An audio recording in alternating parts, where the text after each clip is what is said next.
Welcome to Policy on Demand. I'm Sindhu Blume.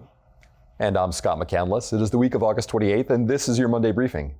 Beginning in the 2022 tax year, companies face new rules for treating R&D costs. Instead of fully expensing those costs, there is capitalization and amortization. This does not sit well with taxpayers. Whether or not there is a legislative fix to this before the end of the year, companies still have to file taxes. The big question, how do I treat my R&D costs? To get some answers, we're glad to be joined by Nikole Flax, who is with us in the studio, and Tingey, who joins us from Phoenix. Dennis and Nikole, welcome. Thank you. Happy to be here. Glad to be here. Thanks. Dennis, let me start with you. Before we get into questions about how companies are approaching R&D costs, could you get us up to speed and talk about where things stand with this issue? What has happened since TCJA was enacted in 2017? Well, there's two ways to look at that. One, a whole lot has happened, and one, not very much. From a taxpayer's perspective, I think they have been wrestling with a number of different technical issues that have come out of the provision. And of course, because of it's becoming effective for 2022, this last year has involved a lot of computational issues and wrestling with different questions as to how to encompass the R&D expenditures, how to compute those, and different procedural and technical issues that taxpayers have been wrestling with. On the administrative sort of guidance front, very little has happened. There was a revenue procedure that was issued earlier this year that told taxpayers administratively how to change to begin capitalizing. But in terms of definitive or even any sort of substantive guidance from the government, nothing formally has been released. There's anticipations that will be coming soon, and we know the government's been hard at work at that. But in terms of actual developments in the area and taking on specific issues, taxpayers are a little bit back where they were when the original enactment happened. So, Nikole, there's a chance that the law will in fact be changed later this year, but in the meantime, companies have to file their returns. How are companies handling this situation? Sure. So not an ideal situation, Right. but companies do have to reflect positions that are in the law when they actually file. So if the law is not changed before filing and they have to capitalize, they should do that for their returns. The IRS has to administer the law on the books. And although everyone might be positive what may happen, they generally don't speculate and will be expecting that returns reflect the law at the time of filing. Dennis, let me come back to you. If a company files its 2022 return, expensing its R&D costs, and there's a year-end fix, what might the IRS do?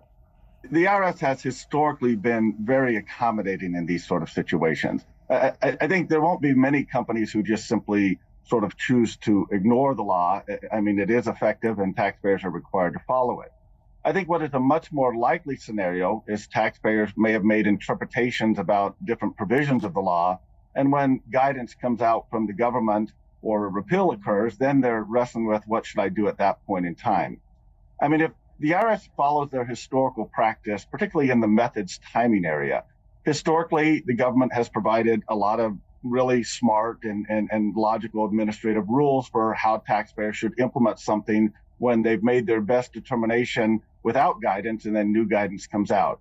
Usually that's in the form of method change procedures that can be applied prospectively. If you look at some of the draft legislation, I think even Congress is aware that there'll be a lot of decisions that taxpayers might have made differently had the statute been repealed or known that it would be repealed, and there's some relief provided there. I think going forward, what we will see from taxpayers is they will make good, reasonable determinations about how they think the law should be interpreted. They'll put those on their 2022 returns, and as guidance comes out, the anticipation is that the IRS will provide a number of different mechanisms for relief to either come into compliance with the new guidance. If the statute's repealed, they'll provide different administrative relief to either do that prospectively or through amended returns and not put taxpayers in any position where they're unfairly burdened because of the changes in the law. So, Nikole, I'm curious, what if a company were to go ahead and file with the expensing included, but then the law is not changed at the end of the year? What happens in that circumstance? Okay, in that situation, if a taxpayer files basically inconsistent with the law at the time of filing and the law is not changed shortly thereafter, They would have to amend their filing. Interest would likely apply, and they would have to determine if penalties apply as well. I know Dennis spoke about it a little bit, but from my experience at the IRS will respond if there is a law change and knows they'll have to give guidance to taxpayers if there is a retroactive change or if there is confusion in terms of moving forward. So we'll be watching that as well. Nikole, Dennis, thank you very much for your insights today. Very glad you were with us. Thank you. Thanks. Thank you. And for our viewers, in case you missed it, included in the email with this episode is the latest Week in Review with Rohit Kumar. The next Week in Review will air on Friday, September 8th, after the Labor Day holiday. And for those of you tracking all things related to Pillar 2, be sure to check out PwC's Pillar 2 Country Tracker linked in the description of this episode, along with the latest episode of Cross-Border Tax Talks about the state of play of Pillar 2 in Hong Kong and much more. And as always, thank you for watching, and stay with Policy on Demand for the latest developments in Washington and around the world. Take care.